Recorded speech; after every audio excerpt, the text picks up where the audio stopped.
আসসালামু আলাইকুম প্রিয় দর্শক, স্বাগত জানাচ্ছি আমার দেশ আজকের বিশ্বের সঙ্গে আছি আরমান মুজাহিদ। শুরুতে জানবো সংবাদ শিরোনাম। ভোট চোর গদি চোর স্লোগানে উত্তাল দিল্লি, আটকের পর ছাড়া পেলেন রাহুল প্রিয়াঙ্কা।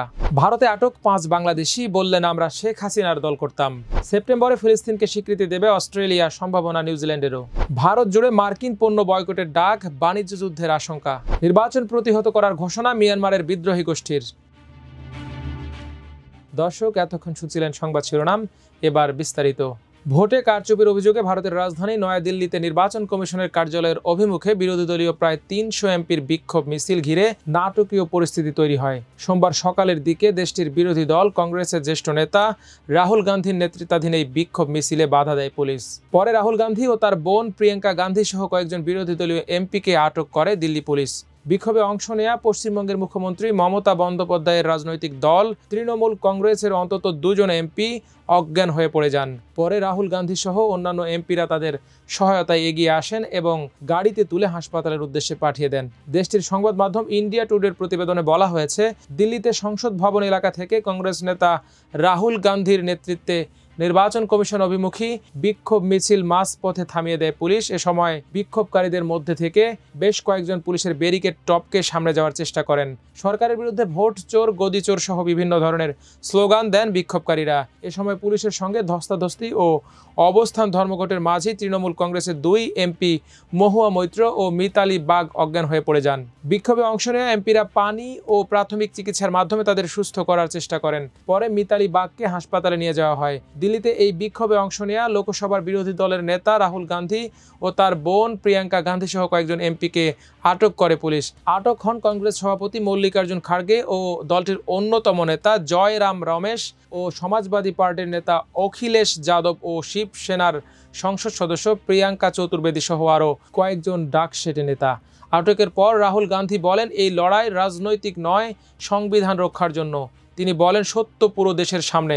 কংগ্রেস সভাপতি মল্লিকার্জুন খাড়গে বলেন, জনগণের ভোটাধিকারের সুরক্ষার জন্য গণতান্ত্রিক অধিকার চুরির বিরুদ্ধে এই লড়াই চলবে। তিনি জোর দিয়ে বলেন, বিজেপির পুরুষোচিত একনায়কতন্ত্র আর চলবে না। তবে আটকের 2 ঘন্টা পর মুক্তি পান কংগ্রেস নেতা রাহুল গান্ধী, প্রিয়াঙ্কা গান্ধী সহ বিরোধী দলীয় সংসদ সদস্য ও নেতারা। এদিকে ভারতের মেঘালয় রাজ্যের দক্ষিণ পশ্চিম খাসি হিলস জেলায় 5 বাংলাদেশিকে আটক করেছে দেশটির নিরাপত্তা বাহিনী। গত শনিবার ও রোববার পৃথক অভিযানে তাদের গ্রেপ্তার করা হয়। তাদের বিরুদ্ধে অভিযোগ, ভারতীয় এক নাগরিককে তারা অপহরণ ও হত্যার চেষ্টা চালিয়েছিলেন। স্থানীয় সংবাদ মাধ্যমগুলো জানিয়েছে, আটক ব্যক্তিদের মধ্যে 3 জন নিজেদের আওয়ামী লীগ কর্মী এবং একজন নিজেকে বাংলাদেশ পুলিশের সদস্য হিসেবে দাবি করেছেন। 2024 সালের 5 আগস্টের পর তারা ভারতে পালিয়ে যান। তাদের আটক হওয়ার মুহূর্তের বেশ কিছু ভিডিও সামাজিক যোগাযোগ মাধ্যমে ছড়িয়ে পড়ে। এক ভিডিওতে দেখা গেছে তাদের হিন্দিতে জিজ্ঞাসাবাদ করা হচ্ছে। এ সময় একজনকে বলতে শোনা যায়, আমরা শেখ হাসিনার দল করতাম। অবৈধ সরকার এদেশে চলে এসেছে, তখন ওই আমাদের রাস্তা দেখিয়ে এদেশে নিয়ে এসেছে। এরপর চারপাশের মানুষের কথোপকথনের কারণে বাকিটা অস্পষ্ট হয়ে যায়। ভারতের স্থানীয় সংবাদ মাধ্যম শিলং টাইমস সহ একাধিক গণমাধ্যম জানায়, গত শুক্রবার সুনামগঞ্জের তাহিরপুর উপজেলার বীরেন্দ্রনগর সীমান্ত লগ্ন রংদাংগাই গ্রামে এক 21 বছর বয়সী যুবকের ওপর হামলা, অপহরণ ও হত্যা চেষ্টার অভিযোগে পুলিশ শনিবার 4 বাংলাদেশিকে আটক করে। তারা হলেন জামালপুরের জাহাঙ্গীর আলম, মারুফুর রহমান, নারায়ণগঞ্জের সায়েন হোসেন এবং কুমিল্লার মাহফুজ রহমান। এদের মধ্যে মারুফুর রহমান নিজেকে পুলিশ সদস্য বলে দাবি করেছেন। রবিবার গ্রেপ্তার হন পঞ্চম আসামি মোবারক মিয়া, যিনি সুনামগঞ্জের তাহিরপুর উপজেলার কলাগাঁও গ্রামের বাসিন্দা। দক্ষিণ পশ্চিম খাসি হিলসের পুলিশ সুপার বি জিরুয়া জানান, রবিবার সকাল 7টার দিকে খঞ্জয় এলাকার গিলাগুড়া গ্রামে গ্রামবাসীদের সহায়তায় মোবারক মিয়াকে আটক করা হয়। তিনি ছিলেন ওই হামলা ও অনুপ্রবেশকারী দলের সর্বশেষ সন্দেহভাজন। এদিকে যুক্তরাজ্য, ফ্রান্স ও কানাডার পর ফিলিস্তিনকে রাষ্ট্র হিসেবে স্বীকৃতি দেওয়ার পরিকল্পনা করছে অস্ট্রেলিয়া।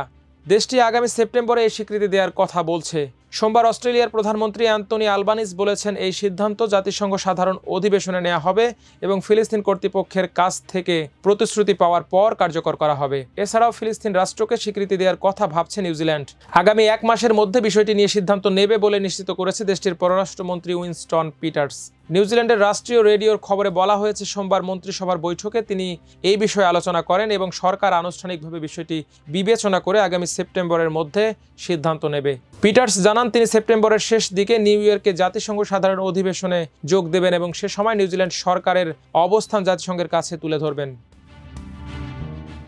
এদিকে মার্কিন প্রেসিডেন্ট ডোনাল্ড ট্রাম্পের অতিরিক্ত শুল্ক আরোপের প্রতিবাদে ভারতে বয়কটের মুখে পড়েছে ম্যাকডোনাল্ডস ও কোকা কোলা থেকে শুরু করে অ্যামাজন ও অ্যাপলের মতো যুক্তরাষ্ট্রভিত্তিক বহুজাতিক বিভিন্ন কোম্পানি।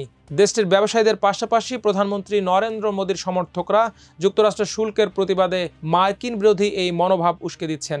সোমবার ব্রিটিশ সংবাদ সংস্থা রয়টার্সের এক প্রতিবেদনে এই তথ্য জানানো হয়েছে। তবে মার্কিন পণ্য বয়কটের ডাকে কোম্পানিগুলোর বিক্রিতে তাৎক্ষণিক প্রভাব পড়ার কোনো ইঙ্গিত মেলেনি। তারপরও ভারতের পণ্যের ওপর ডোনাল্ড ট্রাম্পের 50% শুল্ক আরোপের পর থেকে সামাজিক যোগাযোগ মাধ্যম ও অফলাইনে দেশি পণ্য কেনা ও মার্কিন পণ্য বয়কটের ডাক জোরদার হচ্ছে। এর ফলে রপ্তানিকারকদের মাঝে উদ্বেগ ও দিল্লি ওয়াশিংটন সম্পর্ক ক্ষতিগ্রস্ত হয়েছে।